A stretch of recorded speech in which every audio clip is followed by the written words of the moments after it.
about what the world could look like if we apply conservative principles the right way to assure that children and grandchildren have more opportunities than we have. 5 million more people are in poverty today than the day that Barack Obama got elected President of the United States. In the middle of this country, the great middle that defines us, haven't gotten a raise in a long, long while. It seems to me this election needs to be about how do we rise up again? How do we restore America's presence in the world? And how do we create an America where people can pursue their dreams as they see fit? Where we reject the welfare state and move back to an opportunity society where people have the capacity to achieve earned success. So, I'm going to try to stay true to the premise of the conversation, and I appreciate Eric's structuring these speeches this way. The first thing the next president has to do is change the culture in Washington, D.C. We have to shrink the government workforce. Look, if you start with the premise that you want to make government smaller and more effective, then we need to make sure that the size of government itself begins to shrink. In Florida, when I was governor, we reduced the state government workforce by 13,000 people, 11%. We could do the exact same thing in relatively short order in Washington, D.C., because no one's even tried it in a long, long while. Simply by saying for 3 people that leave, most of them will be leaving by attrition, you replace it with 1, you get pretty close to 10% in a 4-year period. If you limit the number of contractors so that you're not just replacing a government worker with a contractor, like an Edward Snowden type person, if you shrink that as well, you begin to change the culture in Washington, D.C. Secondly, we need lobbying reform. It is incredible the amount of the number of lobbyists that exist today. First, I think that every meeting that a lobbyist has with a top staff official in Congress or in the White House, and certainly among elected officials, should be online within 24 hours.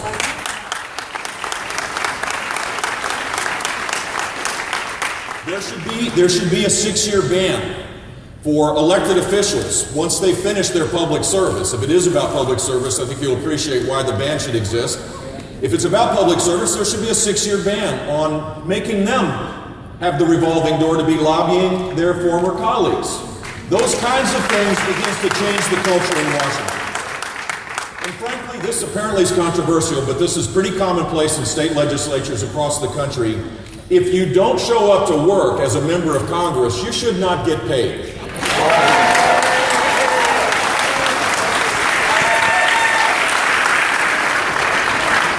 The second mission, if I'm elected president, is to change the conversation about this so-called new normal. You've heard it, I think. The new normal about economic growth. That our country can't grow the way it used to. Get over it. It's over. It's not possible to grow at 4%. We have to accept 2% of economic growth, that somehow that's the new normal. You know, the science has decided, this kind of language now that's used, it doesn't allow for healthy debate. The simple fact is we can grow at 4%, but it's going to require fixing some really big complex things. And if we do that, I promise you that people will be lifted out of poverty. And I promise you the middle class will get a raise for the first time in 15 years. This should be a lofty aspirational goal, but it is realistic to be able to do this. And the 3 things I want to talk to you about today, there are others as well that we need to do for sure, but the 3 I'd like to talk about relate to regulation, relate to taxation, and relate to embracing the energy revolution in our midst rather than trying to push it down. As it relates to regulation, it is stifling the ability for people to rise up. There are fewer businesses being started today than going out of business. Never happened in American history. We sit back and accept this? Of course we should. The reason why people aren't starting businesses is to start business as a non-incumbent costs an extraordinary amount of money. The confusion, the uncertainty, and the cost of regulation today is stifling the next generation of job creators. And we need to reverse that as fast as we can, and as president, I pledge to do just that.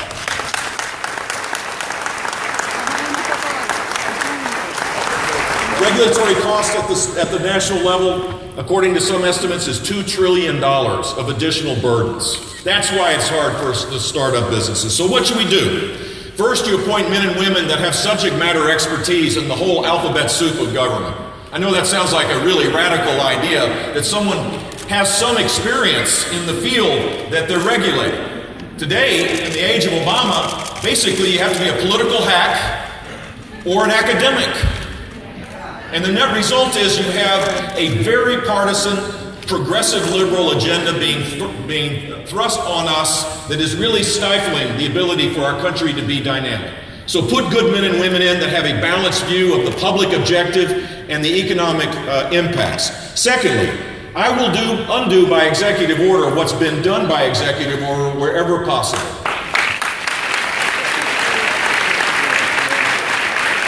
Third, we should shift as much power back to the states. When I just saw someone sent, Boston Globe did a story about an 11-page letter I wrote the previous president on his first month of office as a new governor of the state of Florida. 11 pages of suggestions of how to do exactly that. 9/11 kind of stopped that progress in place.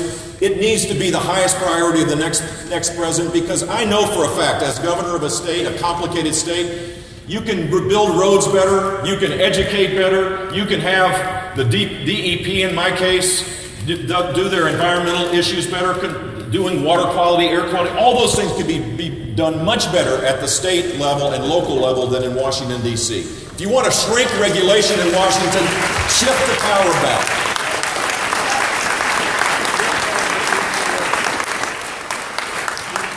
One of my first objectives as President of the United States would be to pass the REINS Act. I don't know if you've heard about it.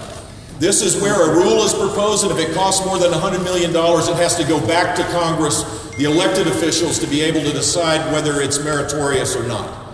Allowing unregulated bureaucrats to regulate us is not the right thing to do.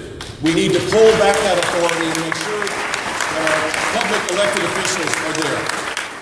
If we did that alone, it would release the animal spirits of our country, and we'd begin to see higher sustained economic growth. But we also need to recognize we have the most convoluted tax code in the world. It is stifling the ability of people to dream dreams anymore. For the incumbents, it's fine. You know, it's fine. Just if you ever fly to Dulles to go to the nation's capital, building after building after building of consultants, of accountants, of lobbyists, of lawyers, of defense contractors. They're doing great. The more complicated the world is, the more complicated the tax code is, the harder it is for the next generation of achievers to make ends meet. But the incumbents do quite well. We need to simplify the tax code. Lower the rates as much as possible. You shouldn't have to get a lobbyist or get in line to be able to get your tax credit or your tax deduction. It shouldn't work that way. And if we're going to grow at 4%, we have to make a radical change, dramatically changing the tax code and letting people decide how they want to pursue their dreams, not getting in line and getting their snouts at the closer end of the trough, but be able to say, I got a great idea. And I know the rules as it relates to regulation, and I know what the tax rate's going to be. Let me go do it unencumbered by having to get in line in Washington, D.C. So tax reform is part of this. 2,000 pages of laws have created 9,000 pages of rules that is stifling this great dynamic country from doing what I know it will do. The third thing I would suggest to you is we need to be all in on the energy revolution. This should be a time when we have marching bands in this country celebrating the combination of things that are so uniquely American. Private property rights, creating a dynamic subsurface trading that allows for costs to go up and down based on demand. Entrepreneurs, private businesses in pursuit of better and better lower costs. George Mitchell, an immigrant, through trial and error, created two existing technologies, horizontal drilling and hydraulic fracturing, and created a revolution. This administration, and if Hillary Clinton's elected, what she'll do is try to stifle this because of some hard-edged political agenda. The simple fact is, this is the path to high, sustained economic growth, high wages, lower costs, lower utility bills, lower gasoline prices, reindustrializing the country, allowing us to use our energy to export so that the Russians don't hold Europe hostage in terms of natural gas. This is a place we should be celebrating and protecting it rather than pushing it down, which Hillary Clinton will do. And by the way, after all the years of studying the XL pipeline. The Department of State's supposed to be in charge of this, which seems kind of weird too. I'm not sure how they got in the pipeline permitting business, but they did. XL pipeline, it's taken 2 or 3 years. She can't now have an opinion on that. Really? I know what her opinion is. She's opposed to it. I'm for it. We should be for creating a North American energy strategy to allow us to be the lowest cost energy in the world. Míreme. If we do that, those 3 things, we're on the path to high sustained economic growth. And I promise you, if that happens, this notion that people believe their children and grandchildren will have less opportunities than they have will go away. We'll begin to embrace the unforeseen and the unknown, the dynamic side of life that is much more exciting than getting in line and feeling like the end is near. Conservatives will win if we're hopeful and optimistic and we have concrete plans based on our timeless principles to allow us to convince others that right now have lost hope. People are struggling today. We can't tell them how bad it is over and over again. We have to give them a sense that if you let us come in and work as a team and solve problems, that your spirits could be lifted up because your life will get better. Not based on some kind of idyllic notion, but your life will be better because we've done it before. I did it as governor, and we've had great presidents in the past that have lifted our spirits with concrete proposals to do just that. The other thing that's important, we're never going to grow at 4% per year as far as the eye can see, which should be our aspiration as a nation, unless we restore America's presence in the world. This president and his Secretary of State has created chaos, both Secretary of States, the previous one and this one. They're negotiating with our enemies, unilaterally disarming, if you will, never getting any concessions in advance, and they're pushing away our friends. It's like Alice in Wonderland foreign policy. It's all backwards. It's all upside down. Our friends should know that we have their back, and our enemies should fear us. So think about it. This is the world we're in. The minute someone like myself says this, I'm a warmonger. Hillary Clinton's campaign's already tweeted it out. In the live streaming, they picked it up. They tweeted out, Bush is a warmonger. Really? Well, let's think back in American history when we've had peace through strength. What's happened? We've created a more secure world for ourselves and a more peaceful world for the world. When we pull back, what happens? Look back at the time of Jimmy Carter. Look at what we're doing right now. Our enemies, when they don't fear us, act aggressively. And that's what's happening. The Chinese are building a military base 100 miles into the South China Sea. The Russians are moving forward with impunity because they know the United States is weak. ISIS is a caliphate created when Hillary Clinton left as Secretary of State, when Hillary Clinton and Barack Obama left Iraq, creating a void that now is a caliphate the size of Indiana, organized to destroy Western civilization. These are serious times. It does not require for us to say we're going to declare a war on this country or that country. It simply means that we have to begin to lead again. American leadership is essential for a more peaceful world. And we need to rebuild the military to back it up.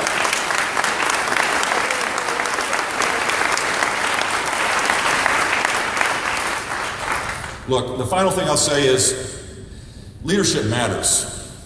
It just matters. It matters a lot. It's not all about talking. It's not all about who can deliver a great speech.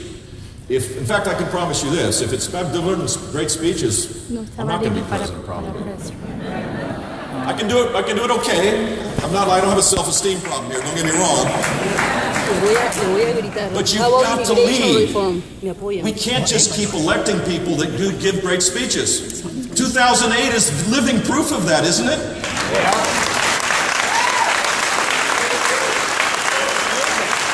Soaring eloquence to fool people and then to carry out a progressive liberal agenda will doom this country. We have to have leaders that say what they're going to do and then do what they said they were going to do. You have to have knowledge that person has experience in having done it before. You have to know that a leader has a spine and a backbone. We saw this debate a couple of days ago, which was a lot of fun. And there were a lot of tough questions. And there's a candidate and a couple of candidates complaining that the questions were too tough. Well, you think that's tough. How about dealing with Putin? How about dealing with the challenges that exist in our country? means nothing. You have to have leaders that are principled, that are courageous, that are servant-oriented rather than it's all about them. The big personalities on the stage matter nothing for a person that's stuck in poverty. They matter nothing for someone who's scared about the security of this country. They matter nothing at all for people that are stuck in the middle. We need leaders to be able to fix these big things, and when we do, this country will take off. And we need to be united, because Hillary Clinton is going to be Barack Obama's third term on foreign policy and third term on economic policy, and it will change this country. I, for one, don't want that to happen. And so my pledge to you is I'm going to fight hard. I'm going to fight with heart. I'm going to do this in a hopeful, optimistic way. I'm going to do my best not to tear down my opponents, because I admire most of them, and I respect them all. I respect them all. And I know the only way you can win in I wasn't a calculus guy, but here's my math. The only way you can get to 50 to fix these things and restore America's greatness is to win, not to subtract. It's to add. It's to take what we have and build on it and go campaign in places where a conservative hasn't been in a long, long way. I'm going to go campaign in the Latino communities in Spanish and in English, and I'm going to say, join our cause. I'm going to go campaign in the black church.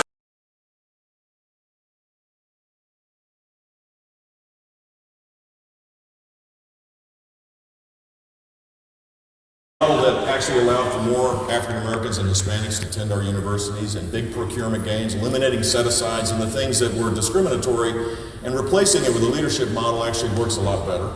We eliminated career civil service protections. You can fire people at will if they're incompetent. You could pay people more if they were doing a good job. We reduced the state government workforce by 13,000.